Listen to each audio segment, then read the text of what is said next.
Bienvenue dans la Bibli de Clémy. Vous êtes prêts pour un roman d'aventure ? Car je vous embarque pour l'Australie du 19e des pêcheurs de perles. Un récit captivant où les paysages luxuriants partagent la vedette avec les femmes et leur place dans une société coloniale du siècle avant-avant-dernier. Ce roman parfait pour les amoureux des contrées lointaines et des romans historiques, c'est La fille du pêcheur de perles de Lizzie Pook. Bonjour à tous et bienvenue dans la Bibli de Clémy, le podcast qui pourrait bien transformer votre palle en bibliothèque. La Bibli de Clémy. La jeune Eliza Brightwell, 10 ans, nous fait débarquer dans l'Australie du 19e siècle aux côtés de sa famille qui vient s'y installer après avoir quitté l'Angleterre. Son père et son oncle montent une flotte de lougres pour partir à la pêche à la perle. 10 ans plus tard, la famille a fait fortune, mais un jour, le père d'Eliza disparaît mystérieusement en mer alors qu'il était à bord de son bateau. Eliza va être la seule à tout mettre en œuvre pour le rechercher.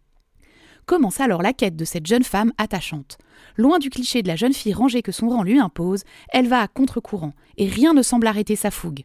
S'affirmer en tant que femme dans un monde encore exclusivement masculin dénote d'un courage et d'une ténacité qui ne font pas défaut à notre héroïne.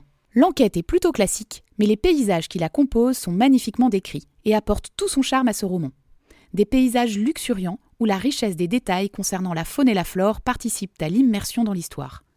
En parallèle, les paysages sont complétés par des extraits du journal du père d'Eliza, de véritables traités de botanique qui détaillent de manière très réaliste la faune locale. Le personnage d'Eliza est très touchant. C'est une jeune fille sensible et forte, très charismatique.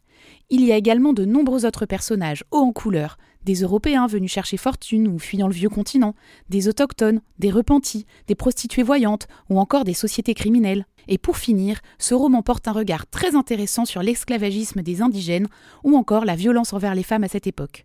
Des sujets multiples et passionnants pour cette lecture prenante le long des côtes australiennes.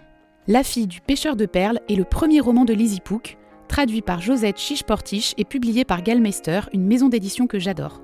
Il vient d'ailleurs d'agrandir les rangs de la collection Totem, leur collection poche. Et si vous connaissez déjà cette autrice, son second roman, La glorieuse vengeance de Maud Horton, a été publié en janvier dernier, toujours chez Gallmeister. Retrouvez-moi sur Instagram et abonnez-vous pour ne pas rater le prochain podcast qui pourrait bien transformer votre palle en bibliothèque. La Bibli de Clémy.